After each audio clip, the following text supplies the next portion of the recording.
You can't smell it. You can't see it. You can't hear it.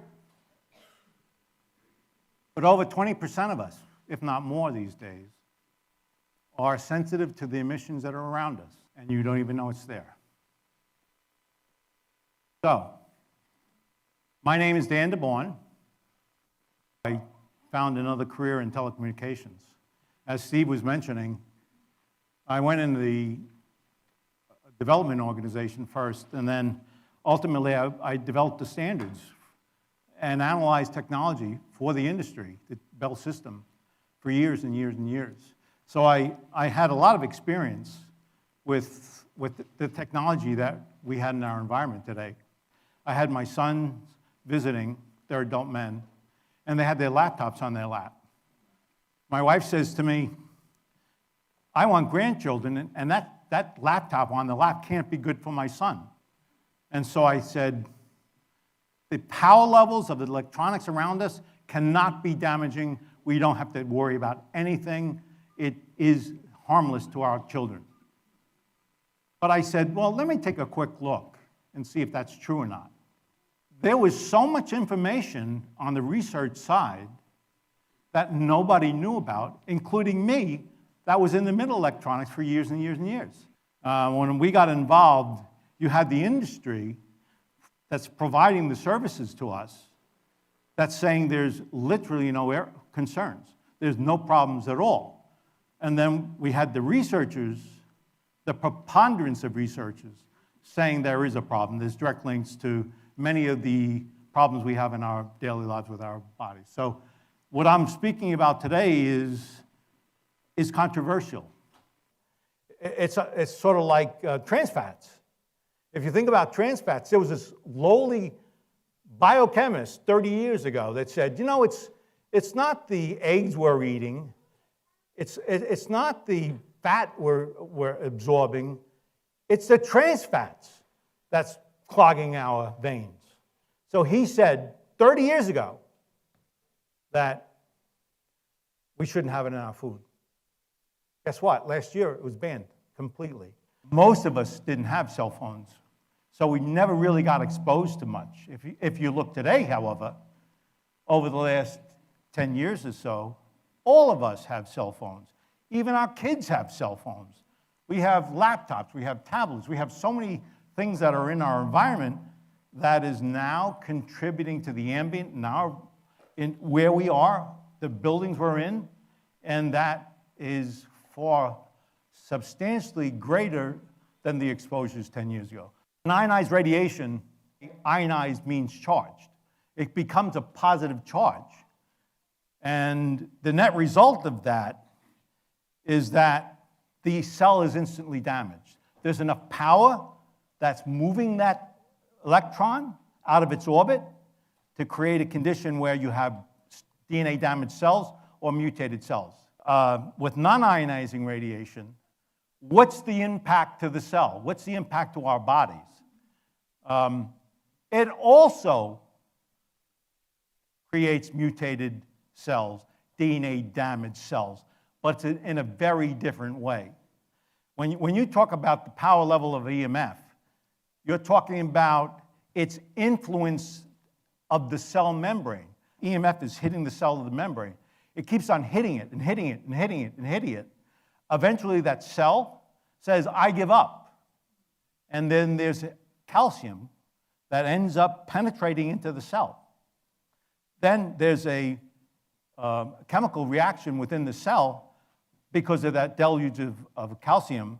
And what happens then is nitric oxide builds out.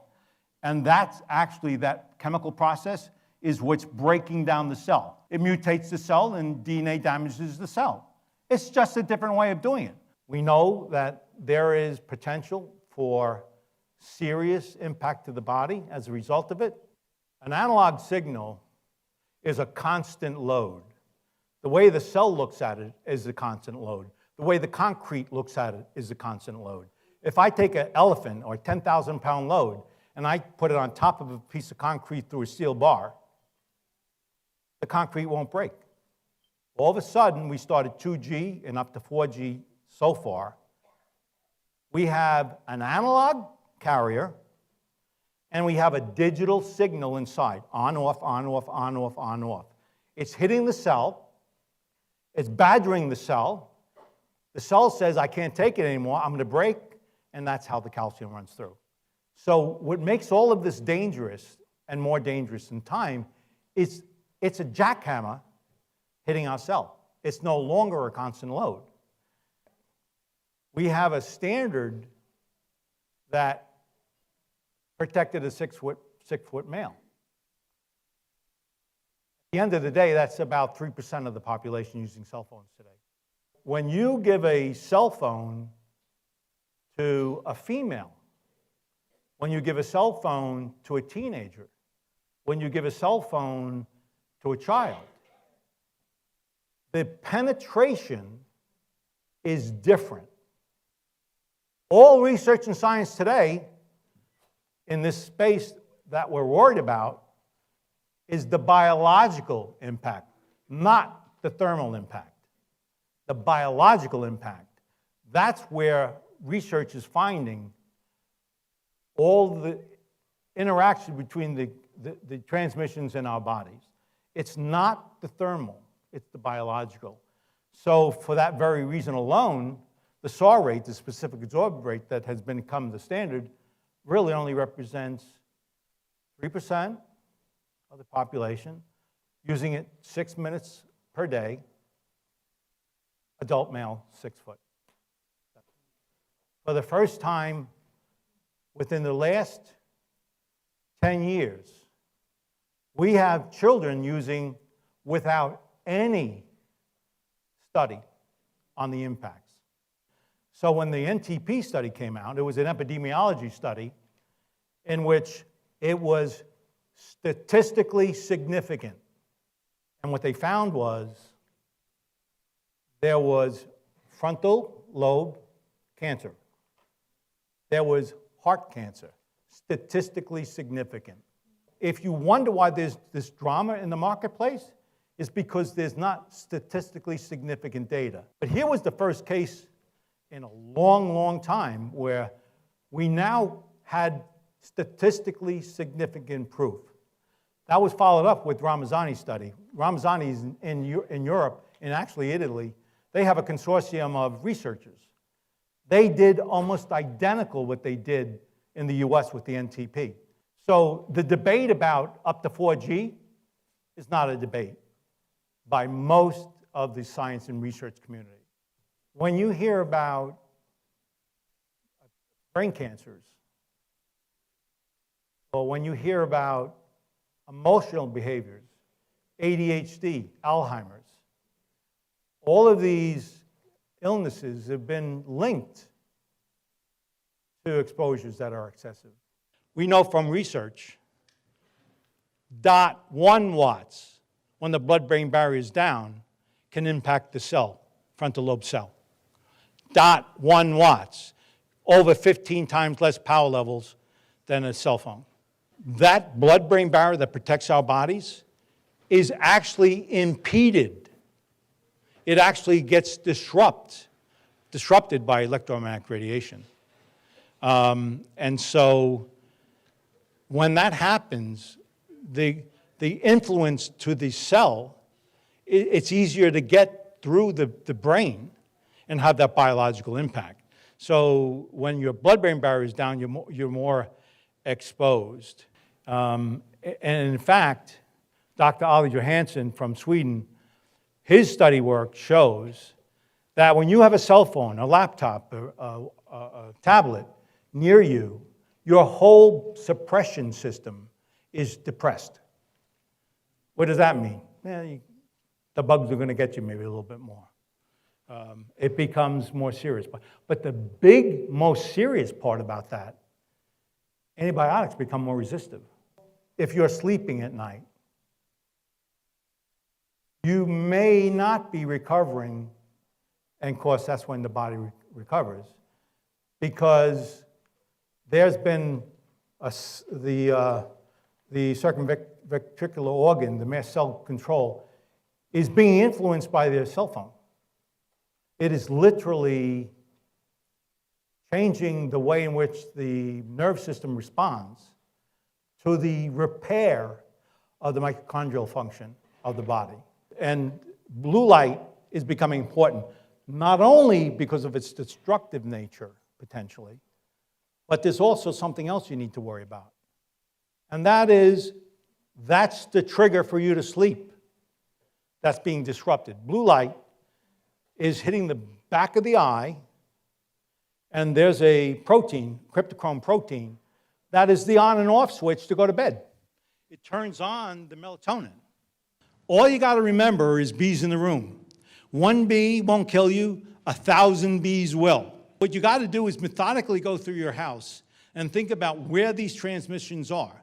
If you have a tablet, like for example, I have a tablet, I have an Ethernet connection. I don't have Wi-Fi. I don't need it. Most of the time I do my work there. So I manage my environment by considering where those bees are. I turn them off when I don't need them. If you take it 1 to 2 foot away from your head, 80% of the dangers are gone. So this distance you are from your device is very important. What does that mean? When you take your laptop, your cell phone home, you put it one place where you're not sitting. Just put it away from you. The danger of that device goes away simply by moving it. If you are on and you're using it more than 6 minutes, don't go much more. Use a cable to it. Use it in your hands in the speaker.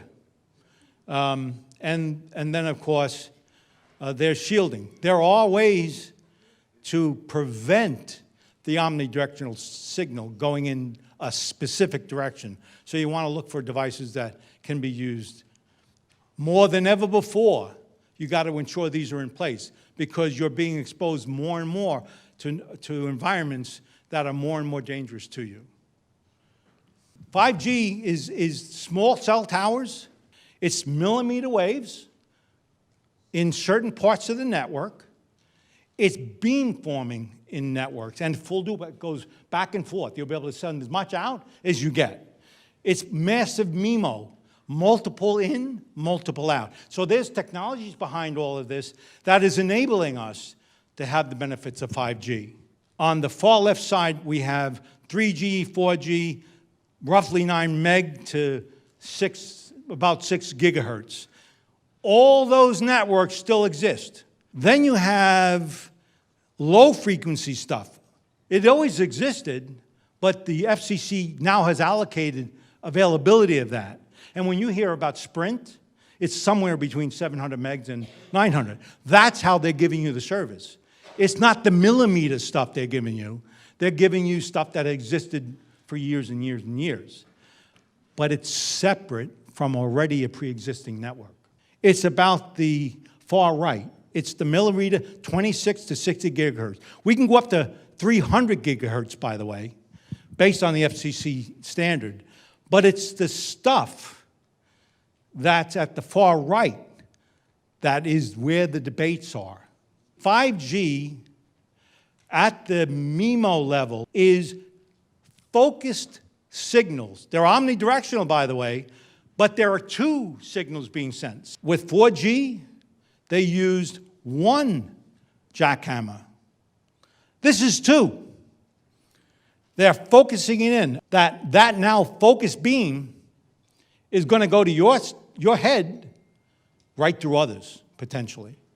So we know that there's a high concentration of power that's never existed at a level of transmission that has never existed, and it's targeted specifically to your head. Remember, a cell phone is 1.6 watts? This is transmitting at 20 watts. A cell phone far out there, it's 60 watts. So it's a third of its transmission that's serving thousands and thousands of customers right at your front door. One thing's for sure, I can't control my son. I can't control my wife. I can't control my grandmother. I can't control my kids for sure. And their kids, I don't have any, because I invented technology to shield my son. I still don't have grandchildren.